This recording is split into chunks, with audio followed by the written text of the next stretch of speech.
Hello, Internet. Meet Charlie, my cute new kitten. He's just so adorable, and I felt he deserved a lofty cat condo as a place just for him in my house. And while I could go out and buy one, I also have this giant pile of scrap wood in my backyard and a troublesome creative need. So I drew up some plans, yes, in crayon, and built something special for Charlie. This is She's Making Something, and today I'm making a cat tree.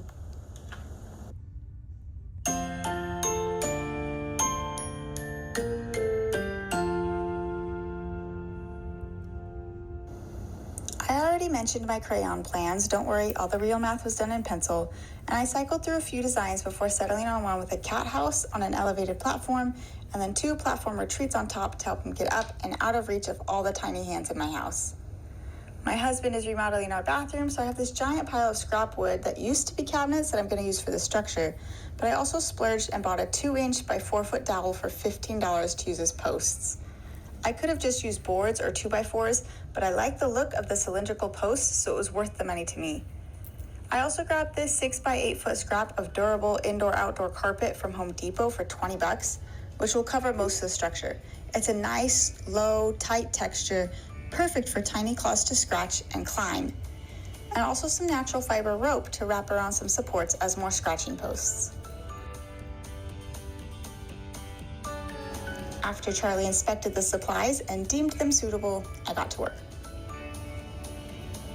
The cat house was going to be a 12 by 17 inch rectangle, so I needed 4 sides and a top, plus the 2 lofts. One was a 12-inch square and one was a little larger at 12 by 14 inches, and their border pieces, a platform for the house, which was going to be elevated 15 inches off the ground, which meant I needed a 15-inch long support board.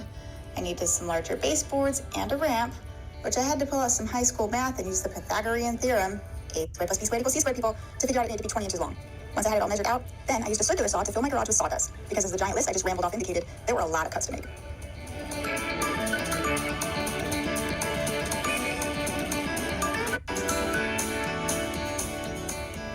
I used my favorite miter saw to cut the large dowel into 2 15-inch posts as main level supports, and then 2 smaller 9-inch posts for the lofts. My cat house needs doors, so I took a 17-inch board and a 12-inch board and cut some rounded openings. They're a little wonky because the jigsaw and I don't get along very well, but I don't think Charlie will mind. Then I sand everything down to remove splinters and make things easier to work with before bringing all the pieces inside the house. I just grabbed whatever was big enough to cut from the wood pile, so I'm using a few different types of wood, but they're all about a ½ inch thick, and when they're covered in carpet, you can't really tell them apart anyways. The tricky part of this project was figuring out how to put everything together while hiding as many of the screws as possible under the carpet. So I decided to assemble the loft first because that seemed like the simplest section, which meant pre-drilling holes in the posts and the boards. I wanted the 2 lofts to be offset from the center like steps, so I attached the smaller 9-inch post more in the corner of the board instead of the center, and then did the same thing with the second loft. Before I added the carpet, I wrapped one of the posts with the rope, using wood glue to attach it. Why wood glue? I don't know, because I was working with wood and it was nearby. I suppose any sort of glue would work, but I pretty much only used wood glue for this project because I'm lazy and didn't want to search around for a different type of glue. I wrapped the rope around as tightly as I could, squishing the coils together so they were compact and adding more and more glue as I went along. After the post was covered, I clamped both ends and left it to dry. When it came time to cover the boards and carpet, I found it easiest to lay them upside down on the wrong side of the carpet with a little more wood glue for some extra staying power.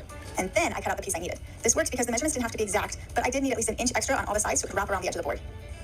To avoid bulk, I cut out the corners of the carpet so I could have a better, smoother fit. And then I used a heavy-duty stapler to attach the carpet on the underside of the platform. I pulled each side as tightly as I could and attached the staple in the middle and on the ends, and once all the sides were in place, I filled it in with so many staples so it would sit as flush as possible and there wouldn't be any hanging gaps. This way I knew it wasn't going to shift around, which is important when you have an active kitty jumping and climbing all over it. I also wrapped my little safety borders for the lofts and carpet, but left the edges that connect with other pieces uncovered. I tried to get the staples as close to the edge as I could so they would be more hidden, but I didn't do that great at it. I got better as the project went on because I used a lot of staples for this project.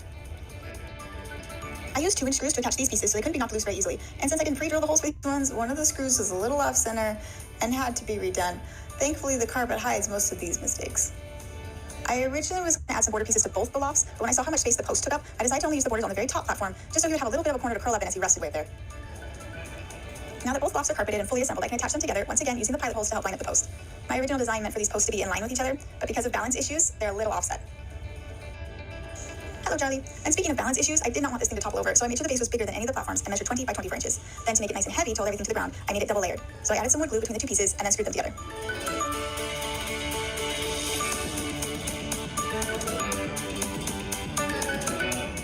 Before I covered the baseboards with carpet, I wanted to make sure all my supports for the elevated platform would line up the way they should and stand nice and straight. I could have used a level and make it all plumb official-like when I attached everything, but I decided to just pre-drill the holes for the supports in the platform and the base at the same time, so I knew they would line up with each other. It probably wouldn't pass any sort of code, but it was my little hack and seriously saved me some time and headaches later.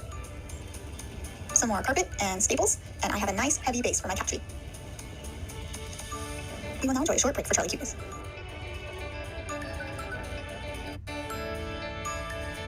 Anyways, back to me and my project. The supports for my platform were the two 15-inch posts, one of which was left as the bare wood, and the other was wrapped in the rest of the rope, and then a 15-inch long board wrapped in the carpet. Like the lofts, I attached the supports first and then wrapped the platform in carpet, covering up the screws. When I attached the post, I actually used 2 screws, and I did this with the lofts to stop them from spinning around and coming loose, and I do it again here to give the connection more strength.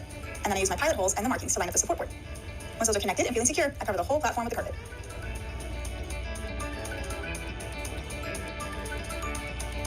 The next thing to be assembled was the box. Not only did I want the outside of the box to be carpeted, but I wanted all the walls to be carpeted on the inside of the box as well to keep it comfy and cozy. So before I screwed all the sides together, I actually measured and cut out exact pieces of carpet and covered one side of 3 of my box pieces. Now that the inside of the box is all cozy, I'm going to use 2 screws at the corners to connect them together. Then I measured and cut one really long strip of carpet to attach to the outside of the box. This way it wrapped around all the sides so there were no seams at the corners.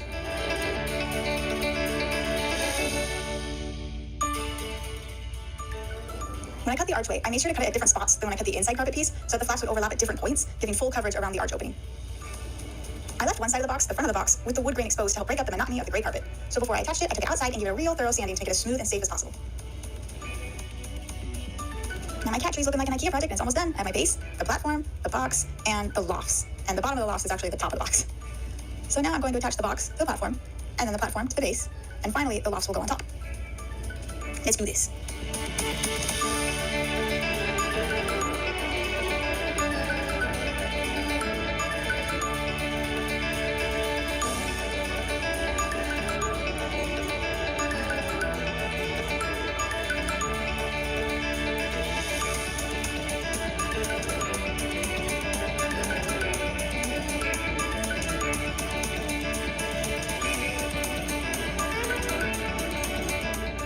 The very last thing to add was the ramp up to the platform, which I attached with the help of my husband using hinges. I struggled for a long time on how to attach my ramp. Do I add more pieces to screw it into? Do I have to get angled brackets? Hinges are adjustable brackets. I didn't have to add any extra pieces or even calculate the angles I was working with. Just attach one end, swing the hinge, and attach to the other. Done.